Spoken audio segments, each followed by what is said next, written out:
Hello, I'm Joanne Morris. I'm the Executive Director of the Newburyport Documentary Film Festival. This year we'll be holding our first virtual festival. It will run September 18 to 20.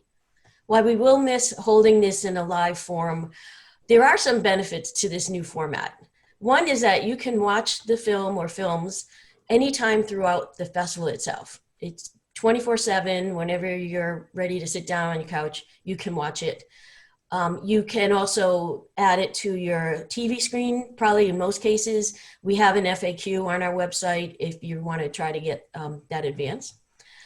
But also, what's different about this is that we're going to have a live Q&A after the film streams. The Q&As will be with the film directors. And so in order to do that, to make it go smoothly, we're doing something called a recommended viewing time. And what that means is if you want to watch the film and films and then go right into the live Q&A, you would go to that specific date and time. And I'm going to, during the course of our interview, I will tell you when you can watch this one in the recommended. But however, if you'd rather not do it that way and just watch the films at your leisure, this Q&A afterwards will be recorded and you can watch it anytime during the festival. Today's discussion is what we're calling bonus content, so we can include Joel in our conversations that we're going to have with David. So I'll get started. David, I just want to check, you're based in Boston, is that right? Correct, yes. So is this your first film? It's my first film in a while, I would say. I made a lot, and when I was in film school, I was more active, and then, the demands of a career kind of take over for a bit, and I wanted to get back into making just short portraits, and so this is sort of my return to making sort of short documentary pieces. And do you have a musical background? I'm just curious where you came up with this idea for this film. I do. I have played the cello since I was 3 years old. And I played classical throughout most of my youth, and then got into bands when I was in high school. And then for much of my 20s, I was in a band, local rock band here called Big Bad Wolf. And actually, it's funny, I hadn't thought about it, but we had recently broken up and stopped playing together when I met Joel. And maybe in some way this film kind of filled a void of musical, longing that was opened up by not playing with my bandmates anymore. I was wondering, did you know Joel beforehand? And so what made you come to this topic in particular? Yeah, so I was doing photography for an event with the Point Foundation for work. That they're a scholarship fund for LGBT youth, and I met Joel there, and we just got to talking. I think we just happened to be standing next to each other, and I, as a corporate photographer, I was just killing time, waiting for something to happen, and he said that he was looking for someone to document this sing-along he does at Rogerson House and other residence centers, where he works with the population of people that may have dementia or Alzheimer's and sings these classic songs. And something that perked my interest because my grandmother on my father's side had Alzheimer's for 13 years. And it's always been something that has been, just close to my heart, knowing, and especially, you brought up the music. One thing we used to do when she'd moved to an assisted living facility was I would bring my cello in and I would play her songs. And we always noticed that even after she really wasn't conversational, she seemed to really always respond to the music. And, that's something that you hear anecdotally, but to see that firsthand and really to know the power of that, as soon as Joel told me that's something that he was doing, I was pretty interested and kind of, we made sort of a deal that maybe I would kind of document his practice, and maybe if a film came out of it, we would pursue that. And obviously that's what happened. So that's great. So Joel, what did you think of the whole experience? You seem pretty comfortable on screen. Are you in the performing arts? I am. I really like theater and singing and teaching. Uh, Mhm. it was a magical experience. I love getting in front of the camera. My mom was amazing. I wasn't sure how she would respond, Mhm. but it really helped her. And actually, the filming and the singing all together brought her a lot of joy. Mhm. That's great. And I noticed the other people in the facility as well. It seemed very catching and that everyone was getting involved with it. Yes, I find in my regular visits with my mom that we sing together and then other people just spontaneously join in. And that's how I started doing sing-alongs. Mhm. Now, I get the feeling you had a musical upbringing. What was your mother's involvement with music? Was she professional or just for fun? Oh, no, no, it's just for fun. Hmm. And as you know in the movie, she was in the Sweet Adelines Hmm. and really enjoyed that experience. And she was very supportive of me doing singing and theater and performing. Hmm. Joel, can you just explain for people who might not know what the Sweet Adelines are or were? Hmm. Oh, they're still in existence, and they're a group of usually quartet women, and they do beautiful music together. You know, it's funny It's when a chorus. It's chorus. sort of like a Okay. barbershop quartet, but Oh, is okay. that correct? Yes. Hmm. Oh, neat. Okay. You know, watching this, and we have another film similar about sort of singing in a community. It reminded me when I was growing up, we did a lot of singing at home.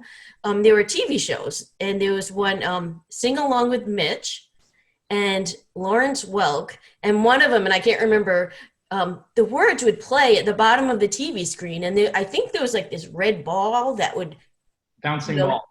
yes, I totally hadn't thought about that in so long, and was wow, it's just we were really as a family, it was something to do. So I'm thinking now, I mean, this programs, we have American Idol, but it's all about watching other people, professionals, but what, how come we're not singing still? Oh, it brings so much pleasure Mm-hmm. to participate. Mm-hmm.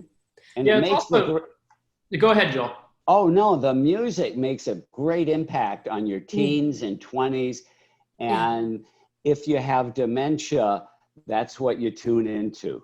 Mm-hmm. Oh, David. Yeah, I mean, I was going to say, I mean, you bring up, I think it's, I don't know if it's something that lost, art of getting together around the campfire and singing songs or people singing with their family. But I come from a family where we're always singing. And, Oh, okay. so I do think there's something about getting together and singing together that really, it brings people together in the moment. It's, Mm-hmm. you get together in a social setting, maybe people are having different conversations across the table, and singing collectively gives everyone this chance to be in the moment together. And I think that's a Mm-hmm. powerful thing that Mm-hmm. we all should try to do more. Mm-hmm. Yeah, we do have, I'm thinking in Newburyport, we have a performance art center, and I know once in a while they will put a film or a Broadway show or something, but it's also a sing along. And at the holidays, they do that. So yeah, more of that. We definitely need more of that. And I wonder too. I don't know scientifically, but what it is about the song, even when you haven't heard in decades, you can remember the words, or I can a lot. And I think it's just muscle memory or whatever, but it just brings you back to a time, and it's just such a pleasant experience. I think it was great. There's quite a bit of neuroscientific research into Okay. this phenomenon. Mhm. The music activates these very expansive neural networks that bring Mhm. into play emotion and sequential cognitive processing and biographic memory. And they found that the medial prefrontal cortex, which is right here, right behind your forehead, that's one of the last areas of the brain to atrophy in people who Mhm. have Alzheimer's. Hmm. So while certain parts of the brain that deal with verbal processing or numeric processing may lose ability over time, that area retains its plasticity. And so that for that reason, you see this phenomenon where music from a certain time really activates autobiographical memories. And that's something that's very rooted in the science and the sort of topography of the brain. And we opened the film with sort of a quick quote from Oliver Sacks, who was a famous, guy who wrote a lot about music and different phenomenon in the brain. And he talks about music as being kind of an amber, which contains these, preserves these memories from a certain time, as Joel said, that from people's teens and 20s, where just playing those songs, it actually activates areas of the brain that store those memories. And that's why you see the kind of recognition bubble up in the eyes of the people that are singing. Mm-hmm. Yeah, it's great. It happens every time in every scene. Yeah. And Joel, are you still doing this? Do you visit multiple facilities? Is it a program you're in? Oh, yes. I go to a lot of memory care facilities throughout the Boston area. Still really enjoy singing with my mom at Rogerson House in Boston. During these COVID times, been doing some virtual sing-alongs, and that's a real challenge because you're not doing it in person. But at least you're still keeping it going. Yeah, also in Massachusetts and now throughout the country, they have something called memory cafes. And those are outside activities where people with dementia who are still living at home go with their caretaker to an activity, oftentimes in a senior center or in a church or temple. And they get together and enjoy usually an arts activity, oftentimes music. So I've had the real pleasure of going around and touring in many of the Boston area memory cafes. There's a great way to find that online. You just go Memory Cafe. Neat. Oh, and great. There's a directory and they're always free. And if somebody has dementia, it's a great place to take them. Oftentimes they serve food and it's social, it's an outing. That's really amazing. David, I was curious when you filmed this, were there challenges? I mean, at a facility, you needed people's permission, I would imagine. Was it difficult where you chose to film? Yeah, so Joel actually contacted, some of these people aren't able to give their own consent. So contacted family members, and the way we structured the scene where Joel and his accompanist Dan perform and do the sing-along, we kind of arranged it so that the people who we received permission from were sitting in the front row and just focused there. There's obviously challenges with working with that demographic, and you kind of find that you rely on people like Joel who have a way of sort of sparking their joy or kind of getting them into a playful place to kind of try to capture that. It's not a kind of directing where you can instruct. You kind of have to create an interaction and let it unfold and then try to capture it. So it's a bit different than maybe working with other people where you're giving explicit instructions. But at the same time, that's all filming making too, is you try to create something organic and then capture it. So in that way, it's just the genuine practice of just being a fly on the wall, Definitely. Now, have they and their families seen the film?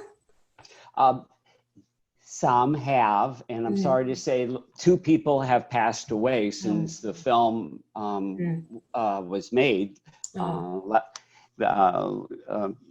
last year when it was filmed. But oh no, it's been really well received. I was worried because it does present people with dementia, and and thinking that that would, they wouldn't want their, oftentimes their parent presented in, you know, with a sickness. But that hasn't been the case. Oh. And people are willing to out their parents, and because it really exists, it's really all over the problem of dementia and aging. Yeah, and I think we really wanted to like dignify, not stigmatize. You know, I think that was my main filter going in, is I want to, this is a population that I think our society often sort of pushes aside. You know, someone gets old and they move into a nursing home or a assisted living facility, and just sort of, you know, the family members come and visit, but it's very easy to just sort of forget about those people, and they're still there, and they're still very much alive, and have something to offer and have something to appreciate. And I think that's the spirit we had going in, and I think people responded to that. So hopefully people will find that too when they watch the film. Yeah, and I'm hoping afterward there will be, you know, a lot of demand. Maybe facilities would love to screen this. You know, when you think about now that the filming's over, you know, how to get your film out there. Yeah, I mean, we have Joel is in contact with a number of organizations that deal with this specific topic of aging and creative aging, and using the arts in these settings. You know, I think this film is also, as much as it is about this topic of dementia and music therapy, it's also really a specific portrait of a mother and son relationship. And, you know, I think that makes it maybe more universal in some ways, I hope. You know, I think what I ended up really wanting to focus on was what I found to be a very touching relationship between Joel and his mother, and also one where she had given him the love of music, and now he's sort of returning that gift to her. And I found that to be very touching, and you know, so it's sort of a two-pronged film. It's about this topic of dementia and how music therapy can help people that are suffering from that. But it's also about Joel and his mom. Yeah, agreed. We do see a lot of Joel, but she's definitely the star. And I love, she looks in that camera and just is, you know, interacting with it. It was wonderful. Yeah, she definitely, her personality is very apparent. Yeah, she's an incredible lady. Yeah. Well, that's amazing. When you went to shoot this film, did you have a length in mind? Did you say it's going to be X minutes, or did you shoot many hours and then let that decide, you know, the total length of it? I mean, I certainly thought of it as being a short documentary. I mean, we all know that can be 5 minutes to 40, you know, it's an arbitrary length at that point, how long it is. I guess I felt like, you know, it probably would land somewhere between 10 and 20 minutes, but I wasn't really sure. And, you know, I think that's the nice thing about documentary, is that the story that you intend to tell at the outset isn't always what you end up focusing on. So I think it did evolve as we went. You know, there's definitely a lot of content that, you know, we left on the cutting room floor, so to speak, but yeah, it was definitely a process of discovery as we went. Wow. Well, I really enjoyed it, and I hope many people watch it as well. I want to thank you for your time, and we're looking forward to our festival, which starts in just a few days, and I appreciate you joining us today. Thank you. It was a pleasure to be here. Thank you.